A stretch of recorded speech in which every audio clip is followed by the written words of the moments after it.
তোমাদের সাথে শেয়ার করবো একটা মাল্টিগ্রেন বড়ার রেসিপি। এখানে 3 রকমের ডাল আছে, ছোলা, মটর, অড়হর আর জিরে আর ধনে। এগুলোটা আমি গুঁড়ো করে নেব। যেহেতু ভিজিয়ে রাখতে ভুলে গেছি, তোমরা চাইলে এটা বেসন দিয়েও করতে পারো, কিন্তু এর সাথে এই বড়াটার টেস্ট হয়। এইটা হয়ে গেছে। এতে তোমরা চাইলে মসুর ডাল, মুগ ডালও দিতে পারো। আর এখানে দেখো কলমি শাক কুচি করে কেটে নিয়েছি, লঙ্কা কুচি আছে, চিলি ফ্লেক্স আছে, হিং আছে, হলুদ আছে, আদা আছে। তোমরা চাইলে এতে পেঁয়াজও দিতে পারো, রসুনও দিতে পারো। চলো এবারে মিক্স করবো। এটা হচ্ছে মাল্টিগ্রেন কলমি বড়া। তো ব্যাস, এখন জল দেবো না, যদি প্রয়োজন হয় দেবো, আগে এমনি মেখে নিই। এই দেখো হয়ে গেল। আমরা বেসনটা একটু কম খাই, তো এই জন্য আমি এইভাবে বড়া বানাই। দেখো রেডি করে রেখে দিই, জল দিই।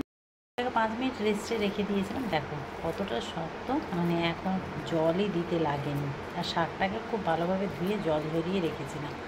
আর এই দেখো তেল গরম করতে দিয়ে দিয়েছি, এবার আমি বড়ার শেপে দিয়ে দেবো। চলো ফ্লেমটাকে লো করে সর্ষের তেলে ভাজছি। এই দেখো এবারে এটাকে মচমচে করে ভেজে নেব। আমি আমার পছন্দের মতো শেপগুলো দিয়েছি, দেখো। তো এবারে উল্টে নেবো। এই দেখো একটা পিঠ যেই লাল হয়ে যাবে উল্টে নিতে হবে, উল্টে আরেকটা পিঠ লাল করে এবার হাই করে মচমচে করে নামিয়ে নিতে হবে। খুব মচমচে হয়ে যাবে। চলো এবারে তুলে নেব। দেখো কি সুন্দর হয়েছে।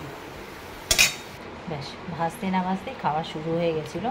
তো এই দেখো কতটা মচমচে হয়েছে, তোমরা বুঝতে পার। দেখো কত ড্রাই, একটু তেল লেগে নেই। এইভাবে বানিয়ে দেবে, নাহলে বেশিরভাগ কিন্তু তেলে ভাজার মধ্যে দেখবে একদম তেল তেল থাকে।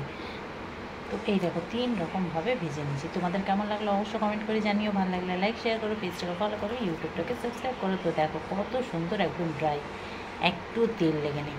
তো চলো আজকের জন্য এই পর্যন্ত। আবার আসছি খুব তাড়াতাড়ি নেক্সট ভিডিও নিয়ে। সবাই ভালো থেকো, সুস্থ থেকো, ট্রাই করে অবশ্যই দেখো।